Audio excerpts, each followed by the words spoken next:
We are now officially live for Tuesday training for practitioners. It's one of my happiest days and time spots of the week. I do love being here. Hey, Lori, it's so good to have you in the house. Cheryl, it's good to have you here too. We are, as usual, talking shop today. We're going to talk some manual and movement anatomy tidbits, some functional anatomy for those of us who serve as body workers. And for those of you joining for the first time, so glad to have you. Welcome. I'm Gina Schatz, the developer of the Schatz Method. I am your host. I'm just here to talk shop with you and pour into you today for the next hour on anything that I can that would support you as being a body worker. I have an idea for today's conversation, given what we talked about last week. We took a deep dive into fascia last week and shared some new and reminder bits of information about that. And the reason that I'm here every week is because I'm also a manual and movement practitioner. I still also work and serve clients, and I also train practitioners to do all of that work easily and efficiently. So that's what we're here to talk about today. Lori, because you're the one here on the hot seat, you may be hot seated for all the Q&A today.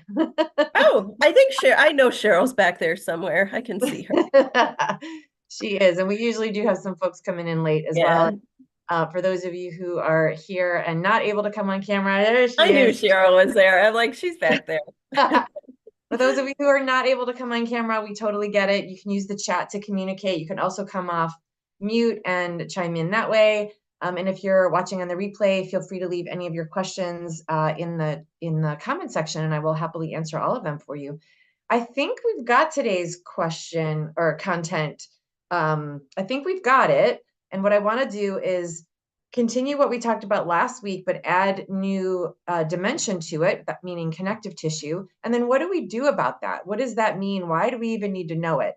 So I think it was you, Lori, that brought up, the beginner's mind. We've been talking about this. We talked about it here in Tuesday training a couple weeks ago, and then you and I were at a workshop together, and we mentioned it again. There's something really valuable about being in beginner's mind because some of the simplicity in the results that we're looking to create is in the beginner stuff. It's like at the base level of knowledge, there's gold there. And the longer we're working and the more complex client work that we do, we start to think in bigger and more complex ways, which is gorgeous and amazing. And I love that. And as we think in bigger and more complex ways, we can forget, hey, Rhonda, it's nice to see you. We can forget some of the simple things where, the answers can lie at the base of it. So, for example, I know this to be fact. I want you guys to know this to be fact. When we use the body the way it's designed, and when we're aligned the way the body is designed, there is no pain. So all of us would be out of work for the pain part of what we do. We still get to create movement and manual practices that are beneficial in other ways.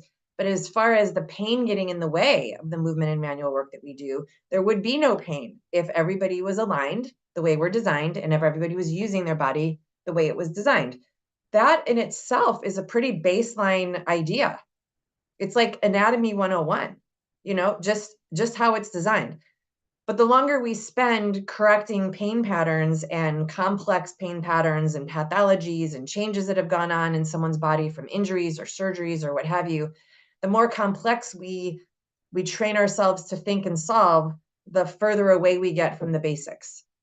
So this idea of beginner's mind is really valuable, and it's worth it, I think, to go back and review our anatomy. Even when you know anatomy really well, it's great to go back and review because sometimes you'll get an aha that's like, oh my gosh, that was so right there in front of me. I was thinking so hard and so far into the future and so big in my idea and my picture that I neglected to see the simple things that are right there in front of me. So for that reason, all those reasons, we're going to talk about connective tissue. We're going to continue our conversation about connective tissue and hopefully either review or enlighten ourselves or learn for the first time if that's where we're at. There's no fault in that at all, about more connective tissue than we talked about last week. So again, last week's conversation was on fascia. Today, I would love for us to talk about briefly about cartilage, a little more time on tendons, and a lot more time on ligaments. So cartilage, tendons, and ligaments. Sound good? Sound Yeah, good? that sounds great because everybody's like, what's the thing that people say? I have no cartilage in my knees, or I have no, you know what I mean? There's always that. I have no, I think it's cartilage that usually comes up, right? Yes. Yeah. So I would love to deep dive into all this. Yeah. Yes, and that is, it's so funny, Lori, when I came with the topic just this morning as I was getting out of the shower, that exact same line ran through my ears, right? Like, I have no cartilage in my knee. How many times have we heard that from clients? Like, right, it's so interesting that that is such a common phrase. So, cartilage and fascia, which we talked about last week, and cartilage and tendons and ligaments all fall under the category of connective tissue. So what do we know in general about connective tissue? What's its purpose? Why do we have it? What do we know in general about connective tissue? Again, we're in beginner's mind about it, so it might seem too obvious to you, and that's great. It connects things. It That's connects what I was going to things. say. It connects this to that. It connects a muscle to Exactly. a muscle, or a muscle to a bone, or a bone to a bone. That's it. Yep. Yeah. So it connects things, and in some places it also provides some mechanical value as well. Yep. What the parts are that the connective tissue connects is valuable for us as we are in the land of figuring out what went wrong. Because we really shouldn't have any knowledge of our connective tissue. We should never have notice of it. We should never have warning signs from it. Like in an ideal world, again, the way we're designed, our connective tissue is intact. It's connecting things together, and we should be like none the wiser. Like that's just how it should be. But that's not what happens when we're in pain. There is times when our pain and pain symptoms are from a connective tissue issue. And so that's what I want us to eventually get to today as we move through our conversation. So what do we know about cartilage as a connective tissue? What do we know about cartilage as a connective tissue? What does it connect? What does it do? Or do we forget and we get to remind ourselves today, which is totally cool as well. What do we know about cartilage?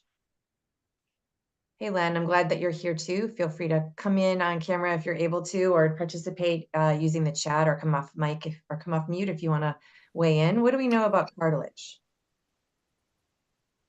What do we know about cartilage? Nobody. It's the front of the rib cage. Okay. Yep. It's in the front of the rib It cage. connects the ribs in the rib cage. Connects the ribs to the rib cage. Great. What else do we know about cartilage? I'm totally taking a guess because I'm blanking. ahead. Does it act as a cushion? Yep. In some places in the body, it acts as a cushion. Great. What else do we know about cartilage? Like a shock absorber, kind of? Yep, can absolutely be a shock absorber. Yep, exactly. These are great. So we're going to go high level here. So I love all of what you mentioned. So where is it a shock absorber, Cheryl? Do you know specifically where the cartilage, where in the body? The joints and the ends of the bones. The joints and the ends of the bones, great. There's one piece of cartilage that I work with a lot clinically, and that is the pubic symphysis, which is this piece of cartilage here. Usually cartilage can look like discs, sort of like the inside of an Oreo cookie or a vanilla wafer kind of thing. So this piece of cartilage right here is called the pubic symphysis. We deal with this a lot in the Schatz method because we navigate the 3 bones of the pelvis like as the foundation of the work that we do. That piece of cartilage is a shock absorber for walking and running. Normal. Its normal job is to do that. So what we want to remember when we remind ourselves when we're faced with complex issues or someone's pain, because cartilage is absorbing shock, it doesn't mean that there's something wrong with it. It's designed for that. But when it is absorbing shock as its job and that becomes problematic or painful, that's when we know something's wrong. Oftentimes when it comes to the pubic symphysis, though, it's not that the piece of cartilage itself is the problem. It's the 2 bones that the pubic symphysis sits in between where the issue is. So cartilage itself is, I wouldn't call it the conductor of the pain. But in its absence to do its job is when we have pain. And that's usually in surrounding tissues. Great. So, and now I'm forgetting what you guys all said. Each of you came up with something different. Cheryl said it was a shock absorber. Lori, what was yours again? Connects thing, what Cushion. was- Cushion isn't quite the right. I think it's stronger than cushions. well, no, I like the word cushion because I think Well, I've even does- used it before too. So here we have in between the vertebra, right? Also a shock absorber, also a cushion. So we're allowing for a lot of movement to happen between these two bones. We know that when we know muscles and how many muscles are attached to the spine and how much movement is available here, we know that these bones being flat, if they were to rub against each other, that's a lot of friction. So there's, yes, it's a shock absorber from movement, similarly to the pubic symphysis, but it also allows for a cushion for these two bones to move readily and not grind on each other, which is where we get that phrase from our clients, I have zero cartilage in my knee, because they're feeling the diminishment of the amount of cushion, and they're feeling more of that rubbing on the two bones.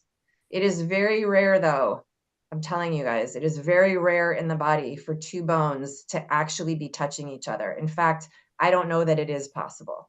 There's always something between two bones, but the something might be many things, and all of those many things may be diminished. So the shock absorption and the friction diminishes. And so that's really what it is. So I don't want you to ever think that like there's no disc here and these two bones are literally laying on top of each other. The body can't work that way. It's not designed that way. It can't function that way. But it can be that it's greatly diminished. And then Rhonda, you mentioned the cartilage around the ribs. So you can see, ooh, Murph's about to fall apart again. You can see on Murph this lighter color here, this lighter color on the ribs. That's not just a good paint job. That's actually the bones becoming cartilaginous, and that is connecting to this bone in the same way that these two bones have cartilage between them. But this cartilage serves more as a connector so that the cage can be intact as a cage, which it needs to be, but with movement available to it. So that when we breathe and when the muscles, the intercostal muscles in between the ribs contract and lengthen, this cage can have some like ability to flex and expand and contract. I'm trying not to use muscle words, but so that this cage has some movement available to it without all the parts coming apart or without it snapping as soon as it moves. And the cartilage gives us a little bit more movement because we know that as a shock absorber, it's got a different type of quality than bone tissue. Okay, great. And then we have like cartilage at the edge of our nose and the ears as well. And those don't really serve a functional mechanical purpose, but there's lots of different cartilage in the body. And I think you guys covered really well the ones that matter to us as movement practitioners. So the takeaway for the cartilage, the takeaway that I want you to have mechanically as body workers is that where two bones meet or between two bones or connections of two bones or shock absorbers of two bones, there can be cartilage there. And the job of the cartilage is not per se to connect the two bones, but to create movement, shock absorption, and the ability to have movement without friction in between two bones. So if the cartilage is a problem, it's really not a problem of the cartilage mechanically. It's a problem of the two bones that the cartilage sits between. Hey, Gary, it's great to have you here. So, and right away I can hear it in my head, people going, but what about pathology XYZ, where there really is an issue and the body starts to do something with the cartilage? Absolutely. That's pathology. We're here talking today about mechanics and movement and lack of movement. So yes, of course, if there's pathology involved, the conversation gets a little more dicey and a little more complex.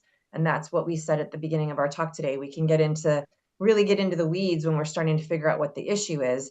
What we want to know, even when there is a pathology present that has affected the cartilage, is that it's still impacting movement and the quality of ease in that movement because of its job.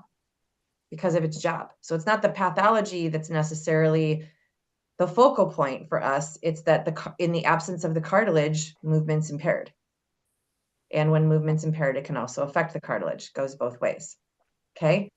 We know from previous classes, especially our master class, that bones get to be aligned for the movement to not impair what connects them together, including the attachment of the muscles. Okay, so that was kind of a lot. Takeaway for the cartilage is that it doesn't create movement, but it's affected by movement. And it lives between bones when it's mechanical cartilage. Okay, we don't ever want to just blame a body part. We want to know the relationship between the body parts when there's a problem. Super easy to, for example, in the client instances where they say, I have zero cartilage in my knee, super easy to just focus on that damn cartilage. Where did he go? How come he caused all the problem? Instead of how did the cartilage get damaged? Like what was going on there? Because whatever mechanically caused that cartilage, not pathology, but whatever mechanically caused that cartilage to create a new relationship than its design, that is still in the body. If it was a movement pattern, if it was a habit, if it was an imbalance somewhere in alignment, that's still there even when the cartilage goes away. The cartilage going away is the indicator that something happened that made that occur. We don't want to blame the cartilage and leave it as a, period at the end of the statement. We want to figure out what happened that caused that. Does that make sense to you guys? Yeah, good. Okay, great. So let's talk next about any questions about cartilage before I go on to the next one. I know I'm Can you moving a little repeat? faster. Can you repeat the doesn't create movement, but It's impacted by movement. It's involved in Thank movement, but it you. doesn't create the movement. Yeah. Okay, great. You guys ready to move to tendons? Any questions on cartilage? I know I'm packing it in kind of fast today, but we got this. Totally got this. Okay, tendons. What do we know about tendons? Whoop, whoop. Love a good tendon story. What do we know about tendons? Attach muscles to bones. Attach muscles to bones.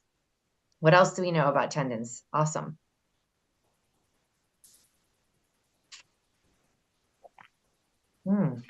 They stretch. A They little stretch? bit. Yeah. When we say, so my feelings on the word stretch, I in dainty times of qualified places, we get to use the word stretch. So I want to make sure I don't just go, yep. So there is some contractibility in a tendon, meaning it responds to torque. So it will change its tenure, if you will. It's sort of like has a different attitude when it's under torque, but it doesn't have the same elastic quality as muscle tissue. So again, just to qualify the word stretch, yeah, there's some movement available in tendons, but not nearly like there is in muscle. And it responds very differently to movement than muscle tissue does. Muscle tissue responds to length. Tendon responds to force. And that really matters. It matters when we start trying to solve a problem of what happened. How come this movement hurts?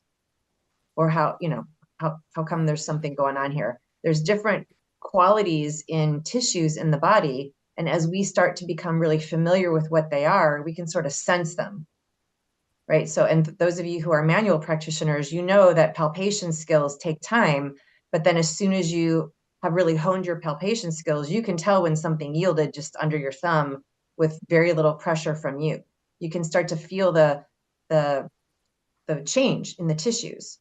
So same thing goes for movement and the sensation qualities in tissues in movement. You want to get familiar with what those words are and what's the frequency around that word. So I don't want to sound like I'm too far out there in the clouds, but for example, if a muscle is sore, if a muscle is responding, then the feeling of the muscle tends to be a little quicker and a little lighter than if it's a tendon attached to that muscle that's having the problem with the movement, which feels a little heavier and a little harder. So they sound like they're similar, but if you listen for the words, your clients will tell you the word, and then you'll get to know which soft tissue they're referring to. In the same way that movement practitioners use their hands to discern that. Is this a muscle that's a problem? Is this a tendon that's a problem? You can tell by how it feels. There's a difference. It's like a different personality, if you will. So it helps us to know, like, what are they made of and what do they do and how do they feel to the person and to us if we're manual people. It's really valuable to be reminded of that instead of think everything's a muscle or everything's a tendon or everything's everything. It's not typically. So tendons respond to torque. They can respond to a lot of torque, by the way, a lot of torque. In fact, we know that because they're even designed for torque. Because if muscles attach to bone and muscles move bone, it's clearly at the attachment point where a lot of the heavy lifting is done, especially as we overlay our knowledge about the lever system, right? Our lever system masterclass just a few weeks ago, we talked about how the lever system works. If I want to flex my elbow, I'm going to contract a muscle here in this area that's going to pull this bone up to this bone, just like that. Well, we know that the muscle attaches to the bone with a tendon. And now that we remember that the tendon responds to torque, it responds to torque just in its actual movement. Just out of the gate, it responds to torque. It's got to pull a lever. And then the maximum amount of torque is when things go wrong. When things go wrong. So how many of you know Golgi tendon organs? Anybody know Golgi tendon organs? Great. You want to give us a rundown, Rhonda? What are they? What is a Golgi tendon organ? Well, I'm not that clear about them. I know they are part of muscles and they are stimulated by nerves to move, the muscle fibers to contract, I believe, but that's about as much as I can tell you. Okay. Gary, what do you have on Golgi tendon organs? Your hand was up too, right? Oh, you're muted. Come off mute and tell us your magic. I was under the impression that Golgi respond more to pressure or sensory things rather than the nerves. But that's just could be my understanding or misunderstanding about it. Okay. So we have some clarity to clear up here. Anybody else have anything on Golgi tendon organs? Yeah, I have that they, like everybody else was saying, that they respond to tension and force. And when it's, and like you were saying, Gina, like they can respond to a lot of tension, a lot of force, but when it's too much, then they're like, oh, we go into protective mode, and then they can, it's not locked down, but they huddle up. They're like, we're not allowing this anymore. Yeah. Right, they try to protect you from going too far. Right. Exactly. Yep, exactly. So Golgi tendon organs live in tendons, not in muscles, although tendons are at the endpoints of muscles. So Golgi tendon organs, it's right in their name. They live in tendons, and they are a physiological part of the tendon that responds to the how much of the torque and tension. So tendons respond to torque and tension. That's how they do their job. They literally pull bones to create a lever movement. And the Golgi tendon organs live inside those tendons to say how much torque is okay, so that we stay in the safety zone. Because if think about it this way, because we're working with, you know, how the design is. If there was no limit to how much torque that tendon can withstand in both sides of the lever. So we talked about using the tendon when the lever is working well, elbow flexion of the elbow. But what about if I have extension of the elbow and I go too far? Or what if I'm absorbing impact from physical activity, right? I get, I don't know, hit on the soccer field or something. How much tension on that tendon connecting the muscle to the bone is an okay amount of tension before that muscle rips off the bone, which we don't want that to happen. We definitely don't want that to happen. The Golgi tendon organs are the soldiers that are responsible for that. They're the ones on the front lines saying, yes, this is enough. No, this is too much. And yes, that is all nervous system driven. So the sensory receptors that allow the Golgi tendon organs to calibrate how much movement is going on is a nervous system to tendon. calibration. We don't have enough time to talk about that today because it's pretty complex, but we do talk about it. If you're interested in that, we have courses, Inspired Beyond Anatomy 1 and 2 go into that very deeply. So that's great places to go. And it's worthwhile to know that the nervous system is involved and how it's involved. And we talk about this a lot. Whether you're a movement or a manual practitioner, you're navigating your client's nervous system before you're ever navigating their tendons or their muscles or their ability to stretch or lift weight or get out of back pain. You're absolutely navigating their nervous system first, because the nervous system tells us that the body can do the job that we're asking it to do. It's all wired from the nervous system. So knowing how these body parts respond and what the nervous system needs to get those body parts online is really important. I would say it's step one of any manual or movement practitioner's track, for sure. And if you're a movement practitioner who does hands-on assists, you need to know that as well, because now you're definitely involving the nervous system just as a result of touch. And if you're a manual practitioner, hello, there's touch involved. So anytime we're touching someone, their nervous system is online deciding whether that touch is appropriate. And we need to know the body parts and how much touch they're allowed to have to be able to do the job. So really, I can't say this enough. The nervous system is where it's at. And I can't say it enough because I don't have enough time for that today, but I really wanted to just drive that home. So the Golgi tendon organs live inside the tendons, and they are on high alert to make sure that everything's in the safety zone. They're totally fine if everything's in the safety zone. They're totally not okay to have that amount happen outside of the safety zone. And that is a wiring from the nervous system. And when that wiring from the nervous system says, nope, too much torque, you're headed into the non-safety zone, I do use the phrase lockdown just as a sort of a tangible sort of phrase, although technically that's not what they're doing. I like your phrasing, Lori, that they kind of gather together. The Golgi tendon organs sort of put a stop on whatever the tendon's about to do. So it's not necessarily a lockdown, but it does stop what the tendon's about to do, which is create torque on a bone to allow the lever system to engage. So that means that when there's too much torque experienced by the body and the Golgi tendon organs say, nope, that's not okay, the end result of that is less movement.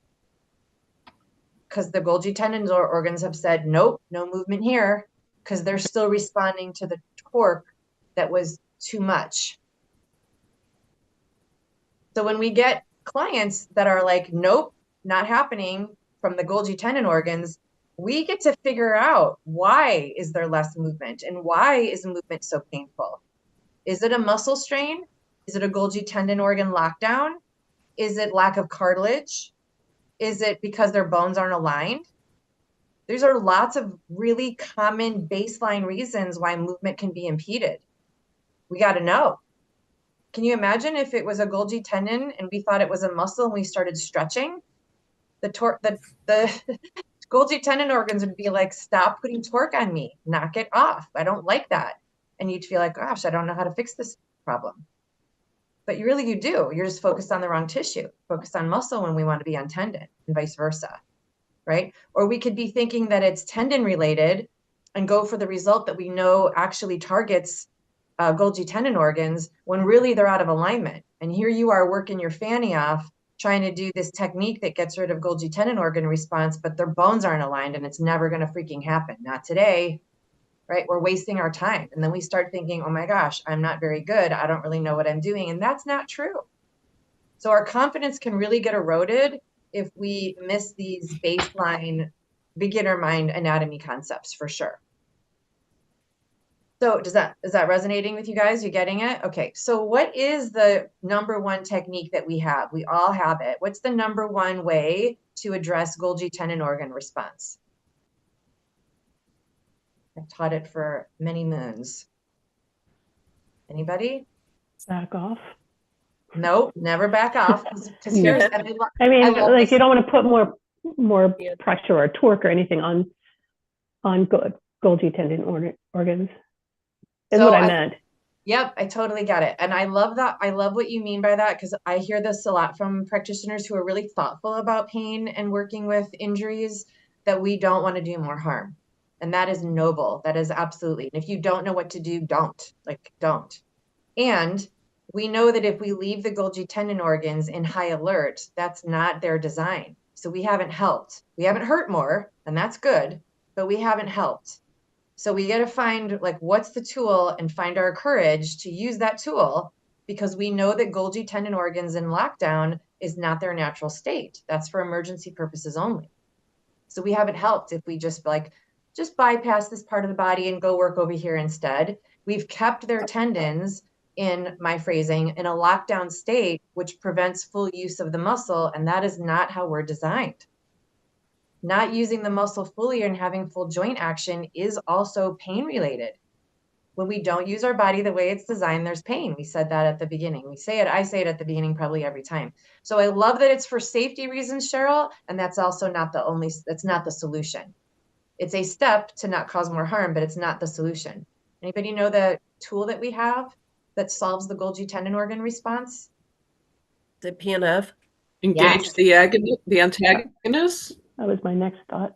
Not necessarily engage the antagonist, because the Golgi tendon organs still are responding to torque. So sometimes that can work. But what we really need to do first, before trying to just make the lever system work in the absence of one half of the lever system with the muscle that's being locked down by their Golgi tendon organ response, rather than force a lever system with Golgi tendon organ response, the solution is to resolve the Golgi tendon organ response. The lever system isn't impeded by Golgi tendon organ response.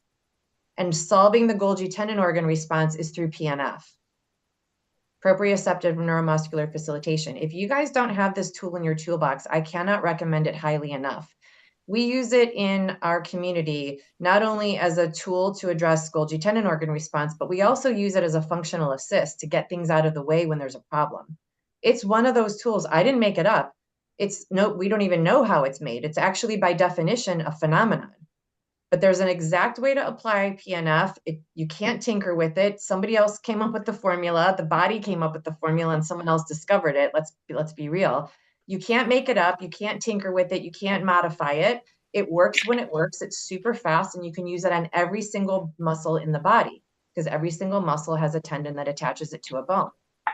So it is one of those tools that I have gotten so many results, like even on folks that have had chronic hip issues. I had this in one of my newsletters a couple months ago. If you didn't get it, let me know and I'll send the article to you again.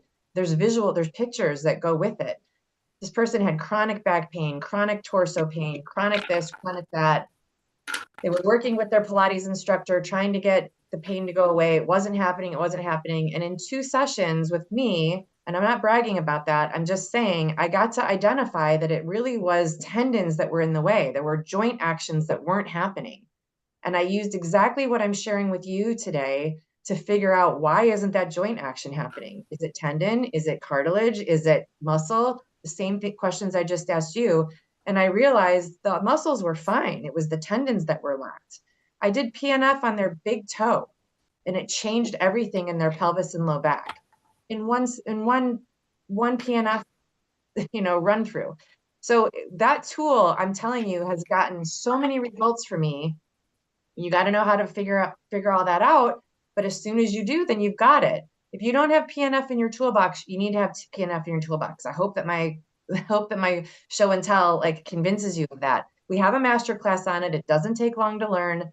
Learn PNF. It's the only thing I know that can cut through that monstrous noise of protection that the Golgi tendon organs get into when we have a Golgi tendon organ response, which happens really quickly. You can slip and catch yourself from falling and create a Golgi tendon organ response in your ankle, your knee, or your shoulder.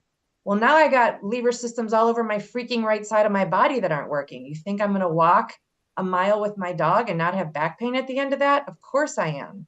But the untrained practitioner will work on the back pain. And the nervous yoga teacher will bypass the joints that don't move. But we now know you got to do something about the Golgi tendon organ response. So then you create results and then you carry on. Okay, so that's tendons. That's the takeaway I wanted you to have for tendons. Tendons connect muscle to bone. They are absolutely involved in lever system action. How can they not be? Because muscles move bone. and the tendons are what attach them to the bones. So we want to make sure that tendons are working. They have a little bit of give to them, but not nearly as much as muscles. They are wired to the nervous system, and the Golgi tendon organs respond to what the body thinks is too much torque. And then you need to have your tool to get rid of the Golgi tendon organ response, and then the lever system is restored, or at least it's available to work. You might need to do some other work to the lever system dependent. Okay. All right, awesome. So now let's move on to ligaments. What do we know about ligaments? Bone to bone. Bone to bone. What else do we know? What else do we know about ligaments? I love that you guys are being thoughtful about it. I love that you're being thoughtful about it. It's where the mobility, like when we talk about mobility, it's that like hypo. Yes. Yeah, it's the Yes. mobility. There's different. Exactly. So ligaments connect bone to bone, and depending on the constitution of the ligaments, they do dictate mobility. Now, some of us have different schools that you've come from before you came here, and that's totally fine. We, in the courses with more time, I show you how range of motion is not the same as flexibility, which is not the same as mobility. So, and they're all needed. It's not that one is an obsolete term. It's just that what part of the body are we measuring when we say the word flexibility versus range of motion versus mobility? When we're talking about mobility, we're talking about bone to bone. We're talking about how much movement is available between bone to bone, which we also know is a joint. Wherever two bones meet is a joint. And ligaments, just like all tissues. Oh, hey, Lori, thank you for that. She's dropping some training in the chat. That's great. We know that ligaments that connect bone to bone have different, let's call it laxities or tension types. And when I say tension types, I don't mean muscle, because just like tendons, ligaments don't have the same contractibility as muscles do. And thank God. I don't really want my ligaments to decide whether my bones are being held together. I don't want to be a pile of pickup sticks. I would like my bones to be held together. Thank you very much. And I don't want that changing just when my body decides to change, right? Our muscles get lax when we don't work out. I don't want my ligaments to respond in the same rapid fashion. That would sort of suck, right? It would be really hard to move my apparatus around if my ligaments weren't holding the bones together because I didn't work out today. So I think that our designer created the ability for us to miss a workout and still be pain-free. And maybe the trainers in the room are like, that's not true, Gina, that's bad advertising. But I do believe that our designer knew that we were human after all. And so that's what rest days are about. And so this is the idea that I want us to have in our minds around ligaments. While the constitution of a ligament is constant, it's static, meaning you can't change the constitution of your ligaments, just like you can't change the color of your eyes. It just doesn't change like that. But while it can't change and it's static, there are still responsibilities that you get to have based on your ligament health. So we want to know what type of constitution we have, and there's implications to that. And this is, again, one of those bigger conversations. I'm going to do my very best to cram as much in here today while we have each other. So bone to bone connection to ligaments. Ligaments are also as strong as tendons, right? Again, they're holding bones together. Bones are also being leveraged in the lever system. I want that movement to be fluid and easy. Bone to bone, I want to be easy just as much as I want the muscle action to be easy, and the tendon to say willingly it's allowed to go along for the ride, for sure. There's not a lot of blood flow in either tendons or ligaments. That's why when you see them on a muscle chart or on an anatomy chart, they're gray. That's not just an artist rendering. That's to indicate there's not as much blood flow, which means they don't change. Blood is the change agent in the body. In the lack of tissues that in a lower density of blood in tissues, there's less movement. It's just, we know this. So that's another way that we remember, oh yeah, the ligaments don't change. They don't change in their laxity. So the way ligaments hold bones together, I like to describe that like a hammock. So we know that some hammocks, brand new out of the bag, are strong, right? You put a hammock between two trees or between two pillars in your backyard and you go to lay down on it and it's like, this is like a firm mattress. This is pretty strong, right? And we know that hammocks who've been out in seasonal weather for many moons, they get to be a little bit more weathered. They get to be a little bit more lax. You might sit in that hammock and like fear that, you might get sand on your tush, right? Or mud if there's a puddle underneath the hammock. Now, what I'm saying here is not that ligaments change and over time they become lax. I did not say that. In fact, I started by saying ligaments don't change, just like your eye color doesn't change. But there's different laxities that you come with. You either come with a new hammock type of laxity in your ligament, or you come with a butt in the sand type of laxity in your ligament. You come with that. Okay, can't change it. Just the way it is. And there might be some people here who are like, well, biomechanically speaking, in the science, sure. But I'm talking about gross anatomy in my clinic. I'm not going to change someone's ligaments in that moment. And they're going to have to work super hard with tons of nutrients and optimized alignment for there to ever be any change in a ligament. And I really don't even think then that's possible, honestly. So ligaments don't change. In our lever system class, in our master class a few weeks ago, we talked about this idea that in order to get maximum muscle strength, bones have to be aligned. They have to be aligned, or you can't get maximum contraction from the muscle in the lever system.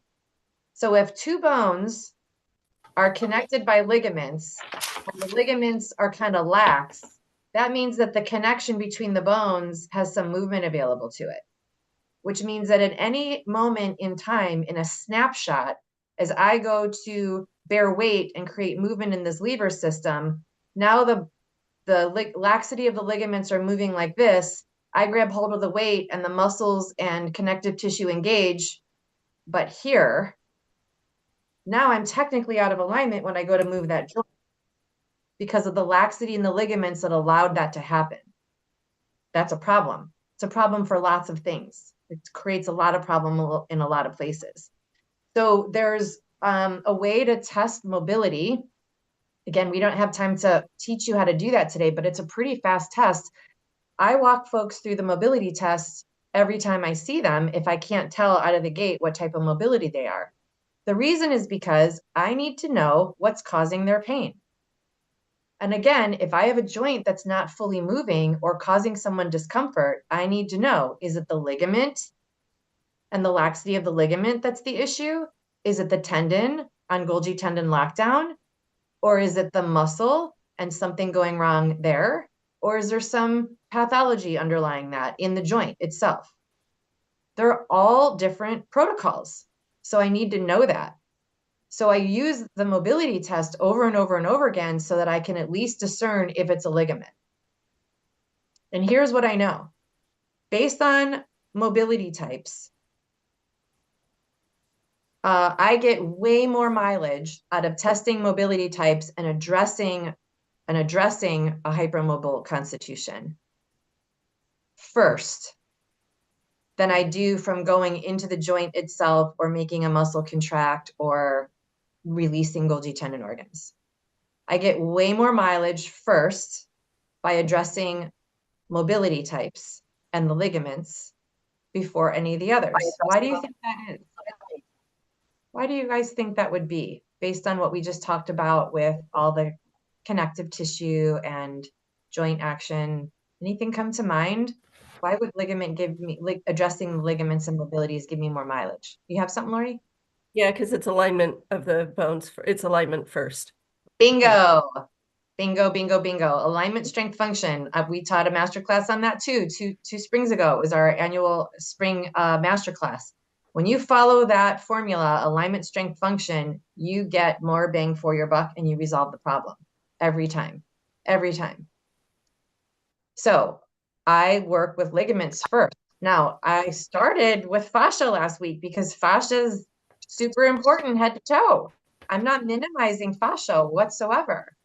Golgi tendon organ release, PNF, I just gave you a success story. Absolutely, I buy into releasing tendons.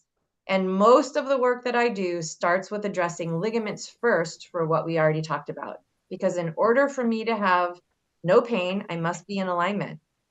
That's a ligament issue. In order for me to be in no pain, I must use the body the way it's designed, which means a balanced lever. Those bones have to be aligned in order for that lever to contract. Those bones must be aligned for that lever to contract and not create a Golgi tendon organ response. So the Golgi tendon organ response could be in response to bones not aligned and too much torque on the tendon as a result, especially if you're weight bearing, right? So mobility constitutions first for the win. And we may be dealing with more laxity, like a saggy hammock, which doesn't happen over time. You come with the same constitution. You could also be dealing with the opposite. You could be dealing with a very brand new hammock that doesn't allow for a whole lot of movement. And you think this person just doesn't, quote, stretch enough. Well, can they if the ligament doesn't allow the bones to move? Not as easily. It's a different treatment plan for them. And so we just want to be thoughtful about leading people into success and guiding them with the body parts that they have and returning them back to the way they're designed so that that person can be pain-free. Which leads me to, when we have hypomobile constitutions without a whole lot of movement available because of ligaments, it doesn't mean that that person's destined to be uncomfortable. Why do we know that? Because we know the way we are designed is pain-free. So whoever designed us with the ability to take rest days in between workouts and not fall apart, also designed us with hypermobile constitutions, also designed us with hypomobile constitutions. Our design is fine. As body workers, we need to be privy to the designs and what does that design mean for that body and return them there. And I'm just going to add this here. Sometimes what happens with practitioners, I see this as we spin a little bit. I want to take this out because it makes it easier if you don't do this, is we start thinking that it's in every single person's body is a unique issue. And that's not true. What they're presenting with is unique to them. But the anatomy, this beginner's mind idea that we're on right now, is consistent person to person, body to body. So we want to know the anatomy and all the parts and what they mean, and then assess who's in front of us and what parts, what quality of the parts did they present with. Okay, so we don't have to get too rattled or too far down the line. Ligaments are ligaments are ligaments are ligaments. They connect bone to bone. Alignment first, always. The only distinction I need to make with the person in front of me is what type of hammock do they have. It's the only thing I need to know. I don't need to change my alignment, strength, function formula, my approach to ligaments first, person to person. That's the same. The type of ligament they bring, though, requires different things from me. And I'll tell you what, when you have a hypermobile person come to you and you finally can address hypermobility the real way for them and create pain-free alignment and create pain-free movement and even teach them to safely weight bear, you have opened up an entire gold mine for them, for most of them for the first time in their life. It is such a game changer to be able to navigate that for someone else because it's not always understood because of what I just said practitioners tend to do.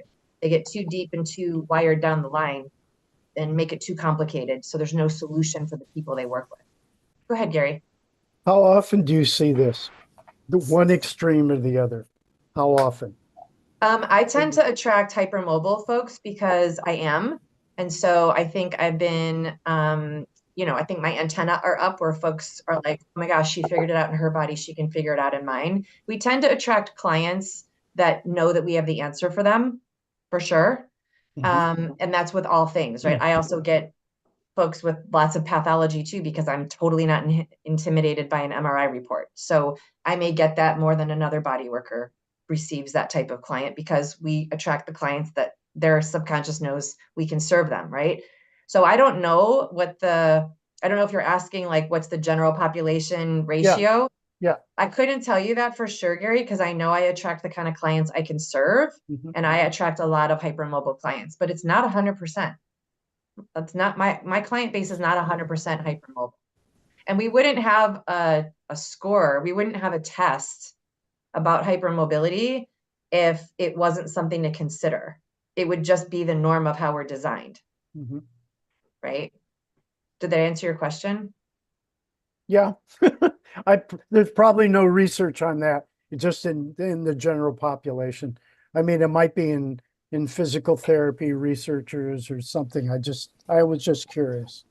Yeah, I would say that even in physical therapy, though, because they're field workers, just like we are, you tend to attract the type that are injured, not the type that aren't injured. So how do we know if 100% of my clientele is all injured and they, 80% of them have this certain type of constitution? Well, first of all, that's not 100%. And secondly, those are only the ones that are injured. So it's maybe not the right question. Maybe the question is, which type of mobility constitution gets more injured more often? And then what causes that type of injury? I mean, that is probably a more accurate, way to measure for sure. But we know that mobility is real because of Paul Grilley's work. So, and where did I just learn? Laura, I think you told me somebody just told me something about a Paul Grilley class that was so not accurate that I got sad. So I'm not talking about the current functional work that he offers, and I'm not slandering anyone, but I did hear something that didn't make sense. However, the very first time I ever heard about his work, that also didn't make sense. So some of it's the way we translate. Like, you guys could leave class here today and translate something I said that wasn't exactly clear. And that's just because of how we learn, et cetera, et cetera. It's Paul Grilley. So what he did was took cadavers and took, let's say, 10 humerus arm bones from similar aged, same gender humans, and laid them all out on, the research table. And you can see with your blind eye that they're all radically different. They're all radically different. They're the same general idea, but they're different. Meaning, at the head of the humerus might be more bulbous on one than another. There may be more of an angle coming in at the end of the humerus that still has the head of the humerus. And there may be, on the other bone, for example, the scapula where it attaches, there may be a deeper reservoir than in one body than another. So he took the closest cross study of bones to compare apples to apples to the best of his ability, and they were definitely they were distinctively different, which means then that the way the bones articulate to each other has to equal differences in the body's ability to move, because we know that movement happens at a joint through muscles with ligaments and tendons intact, etc. So one idea is that the shape of the bone can change someone's movement. But we know that movement is created by soft tissue, so many parts of soft tissue first, that in my clinical experience and my teaching, I recommend you consider the soft tissue before you ever consider bone formation. Super easy to say, well, those two bones don't fit together and that's why they don't move well. Again, we're designed perfectly. So it doesn't matter if the head of my humerus has a larger head on it than yours. I'm designed for my body parts to fit together. So it doesn't matter what yours look like compared to mine. It matters, am I moving mine the way they're designed? Okay. And the way his body of work, which you can hear I have complete respect for, the way his body of work was shared with me initially was by a yoga teacher, very senior yoga teacher who had gone to a workshop of his and came back with the takeaway that said, some people move bone on bone, and that's why they can't do yoga poses. That is not what he said. He didn't say that joints don't have cartilage on some people. He didn't say that some joints don't have tendons that move the muscles or that contract the muscles from the bone. He didn't say that some bones don't have ligaments between them. He never said that. He never said that. What he showed was that bones are formationally different body to body. But my body parts to my body parts, they fit. Your body parts to your body parts, they fit. But I may be able to do something different in my ability to move those two bones as they articulate together than you do. And now we're on to ligaments. How do those bones move relative to each other? Okay, so we just want to be thoughtful about absolutes and also going like absolutes being too hard and too fixed, like it can't happen because that's not true. Body's always looking for innovative ideas, and also going too far and too deep and getting like lost in the weeds a little bit. So beginner's mind, again, is how we started our time together today. And I just invite you to be in a beginner's mind again about connective tissue, because there might be something new here for you that could make your work easier for you and your results more simple. You could become efficient more quickly. Cheryl, do you have a question? No, I was just looking at the chat. Rhonda had asked okay. the question. Yeah. Okay, awesome. So we have just a minute and a half left here. Are there any questions before we wrap up for today? Anything? Cartilage, tendons, ligaments. We covered it. Great. Did you guys take away anything new? A lot. A lot? Okay, great. That was Okay, great. good. This is valuable time for you to be here today. Absolutely. I am so happy to hear that. I love that so much. Thank you so much for participating and bringing all your wealth of information and being open to asking questions and learning something new and being optimistic about that. There's been a Seth Godin quote that's been going around our mastery practitioner community lately, which is about being willing to learn means you get to be humble and stay open so that you can learn. So I really appreciate that you all showed up in that way today, and you do every week. So thank you for that. Please feel free to share the training if you know that there's colleagues who could also benefit from the information and who are open to being in a beginner's mind. And until I see you guys next week, thank you for all the incredible work you do.